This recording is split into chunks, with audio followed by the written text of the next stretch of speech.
नमस्कार, मैं हूं आपके साथ अली मतर। बुलेटिन में खबरों की शुरुआत करते हैं। सीएम नीतीश कुमार का चुनावी प्रचार अभियान जारी है। आज नालंदा में सीएम नीतीश की 7 चुनावी सभा है।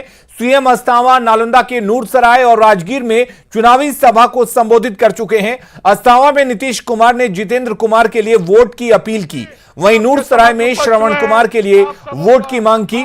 उन्होंने जनता से विकास के नाम पर वोट की मांग की है। उन्होंने कहा है कि हर वर्ग के लिए उन्होंने काम किया है।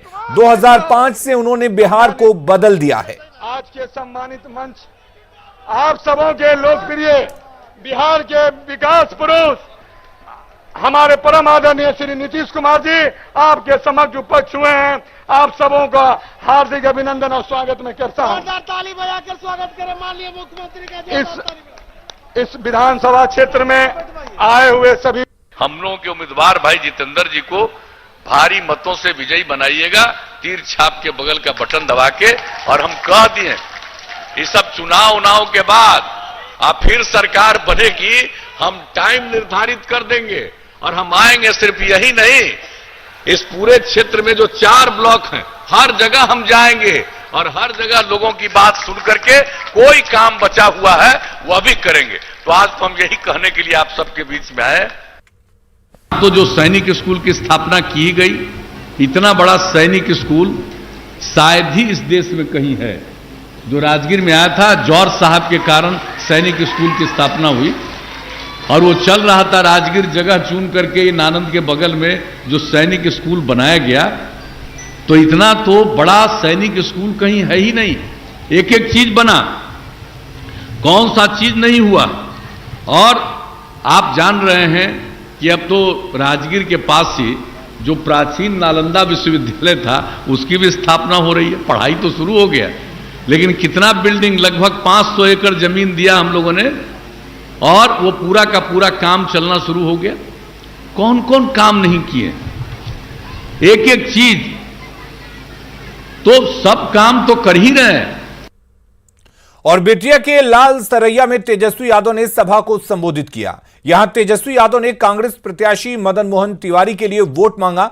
इस दौरान तेजस्वी यादव बिहार सरकार और सीएम नीतीश पर जमकर बरसे। साथ ही नियोजित शिक्षकों को नियमित करने को लेकर अपने वादे को यहां भी दोहराया। आंगनबाड़ी, जीविका दीदी, स्वयं सहायता समूह है, आशा वर्कर है या विकास मित्र है, इन सबको मानदेय को दोगुना से ज्यादा किया जाएगा और नियमित करने का काम करेगा।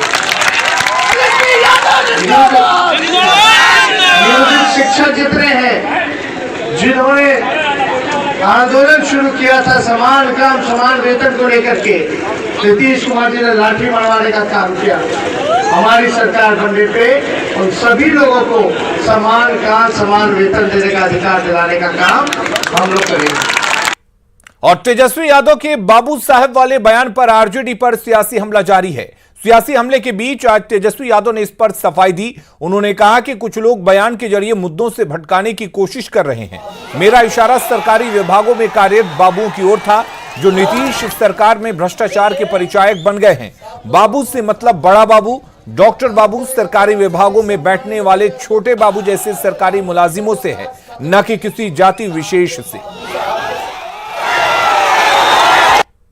हमको तो पता था कि ये मुद्दे को भटकाना चाहेंगे, लेकिन इनकी दाल गलने वाली नहीं है। सुशासन बाबू कौन है, एसडीओ बाबू कौन है, बड़ा बाबू छोटा बाबू कौन है। ब्लॉक थाने आप जाते हैं तो बिना चढ़ावे के कोई काम नहीं होता। कोई बता दीजिए, जाति प्रमाण पत्र बनाना हो, मृत्यु प्रमाण पत्र बनाना हो, उसमें भी आपको जो है चढ़ावा जो है वो देने का काम होता है।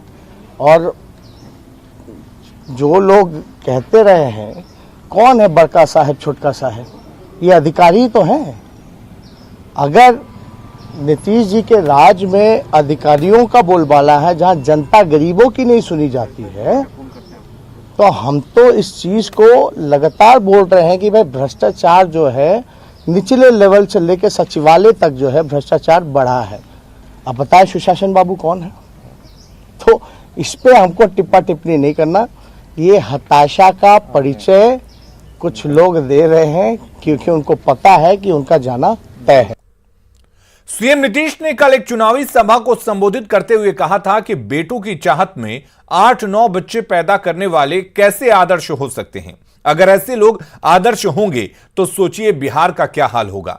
नीतीश के इस बयान पर तेजस्वी ने तीखा हमला बोला है। तेजस्वी यादव ने इसे महिलाओं का अपमान करार दिया है। किसी को चिंता है 8-8, 9-9 बच्चा बच्ची पैदा करता है, क्या मालूम है किसी को?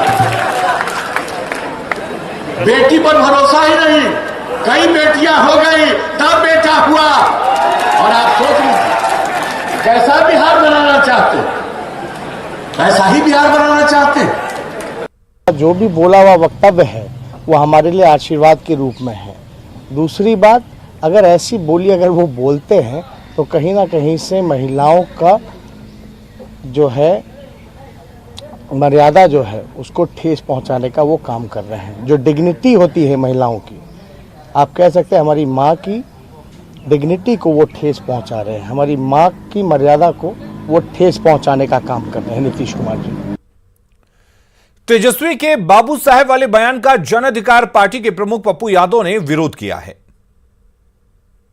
ना किसी जात पर प्रयोग करना चाहिए, ना किसी परिवार पर, ना किसी व्यक्ति पर। अब लालू यादव पर सुशील मोदी लोग नहीं बोलेंगे तो वो जिएंगे कैसे? और जिस तरीके से जाति की बात आ रही है, जाति, मुझे तो लगता है कि लालू यादव से नहीं सीख पाए उनके बच्चे। बीजेपी नेता और केंद्रीय वित्त राज्य मंत्री अनुराग ठाकुर ने दावा किया है कि बिहार में एक बार फिर एनडीए की सरकार बनेगी। उन्होंने तेजस्वी के बाबू साहेब वाले बयान को आरजेडी की सोच बताया। चिराग के बयान पर उन्होंने कहा कि वो कुछ भी बोलें उससे कोई फर्क नहीं पड़ता। आप कह रहे हैं कि बिहार में विकास हुआ है, तमाम दावे आप लोग कर रहे हैं, आंकड़े भी दिखा रहे हैं, लेकिन विपक्ष की तरफ से आरोप है कि रोजगार आप लोग नहीं दे पाए, बिहार से लोग पलायन कर रहे हैं। देखिए, एक बात मैं बड़ा स्पष्ट कर दूं, अगर आप आंकड़े देखेंगे जो मैंने आपको प्रेस वार्ता में भी दिए हैं, बिहार की विकास दर मात्र 3.2% थी जो बढ़कर 11.5% हुई है। ये एनडीए ने किया है। बिहार में मात्र 22% बिजली आती थी जो बढ़कर 96% से ज्यादा हुई, लगभग 100% हो गई।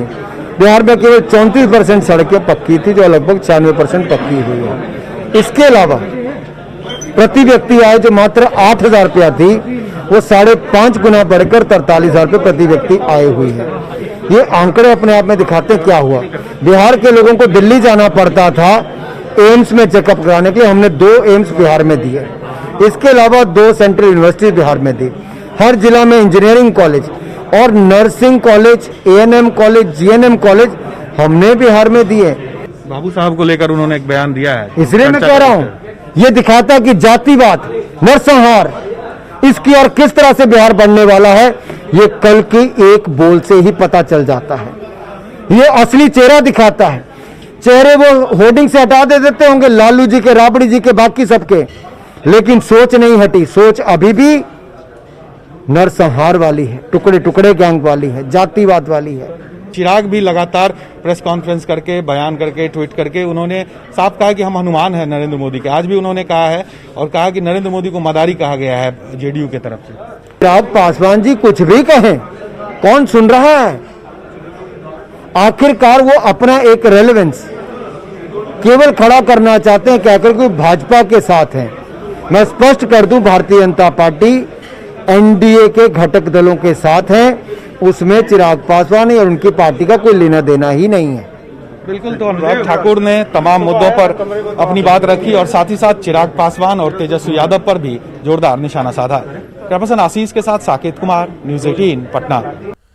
जेडीयू नेताओं की तरफ से खुद को जमूरा बोले जाने पर चिराग पासवान ने पलटवार किया है। चिराग पासवान ने कहा कि ऐसा बोलकर जेडीयू के नेता पीएम मोदी का अपमान कर रहे हैं। चिराग पासवान ने कहा कि नीतीश को जेल भेजे जाने के उनके बयान से जेडीयू नेता घबरा गए हैं और इस तरह की अमर्यादित भाषा बोल रहे हैं। आज अगर मुझे जमूरा बुला रहे हैं और तो ये जमूरा किसके इशारों पर नाच रहा है? भैया आप तो खुद बोल रहे हैं कि प्रधानमंत्री के इशारों पर नाच रहा है, इसका मतलब आप प्रधानमंत्री जी को आप मदारी बोल रहे हैं ना। देखिए, भाषा को का संयम रखना जरूरी है। आप एक व्यक्ति विशेष का, चिराग पासवान से आपको परेशानी है, क्यों? क्योंकि चिराग पासवान जांच की बात करते हैं, मुख्यमंत्री को जेल भिजवाने की बात करते हैं, उससे परेशान आप इतना हो जाते हैं, उससे परेशानी आपकी इतनी बढ़ जाती है कि आप प्रधानमंत्री के अपमान तक आप करने लग जाते हैं। चिराग पासवान पर जेडीयू नेता अजय आलोक ने तीखा हमला बोला है। अजय आलोक ने कहा कि जिसकी एक पैसे की औकात नहीं, वो इस चुनाव में घूम घूम कर कह रहे हैं कि हम हनुमान हैं, ये कलयुग के हनुमान हैं, ये अयोध्या जलाने चले हैं।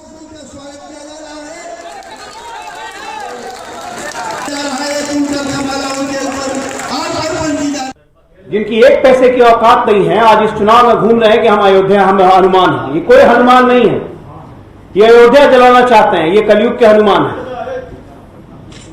हैसियत है ये एक सीट जीतने की, और यहां पे कंफ्यूजन से फैला रहे हैं। Bharatiya Janata party, Janata Dal you, Hindustani Awam Morcha, VIP, इसी का नाम एनडीए है।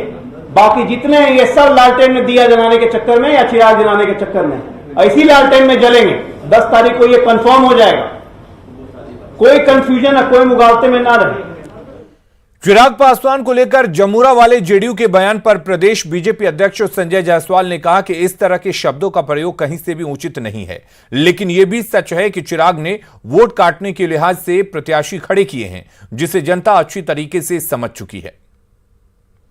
इस तरह के शब्दों का प्रयोग कहीं भी उचित नहीं है, लेकिन यह सच है कि कुछ लोग यहाँ पर वोट काटने के दृष्टिकोण से खड़े हैं। जनता बहुत अच्छे से समझती है और अपना सही निर्णय जनता करेगी। एनडीए के जो गठबंधन है उसको 3/4 से ज्यादा बहुमत देकर।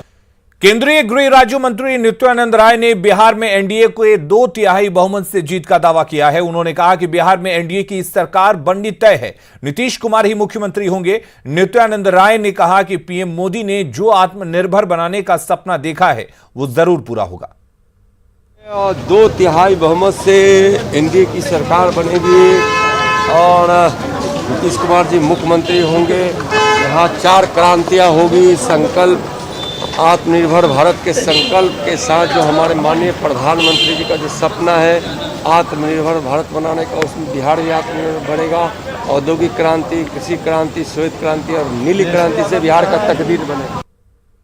बीजेपी सांसद रवि किशन ने दावा किया है कि बिहार में एनडीए 150 से ज्यादा सीटें जीतेगा। उन्होंने कहा कि जनता चौथी बार बिहार में एनडीए की सरकार बनाने जा रही है। इस दौरान रवि किशन ने तेजस्वी यादव पर भी हमला बोला। 50 से बेसी ऊपर सीट एनडीए सरकार को दे रहे हैं। यशस्वी प्रधानमंत्री नरेंद्र मोदी जी, नीतीश जी एक मुखिया के रूप में, मुख्यमंत्री के रूप में आप लोग दोबारा उनको चौथी बार मौका दे रहे हैं। इसलिए मैं समस्त बिहार को, बिहार की देवतुल जनता को, 14 करोड़ बिहार को मैं धन्यवाद देना चाहता हूं कि आप लोग दोबारा से एनडीए की सरकार बनाने हैं। हर हर महादेव। आप लोगों का निर्णय बहुत सही है। जल्द लौटते हैं कुछ और खबरों के साथ, बने रहिए।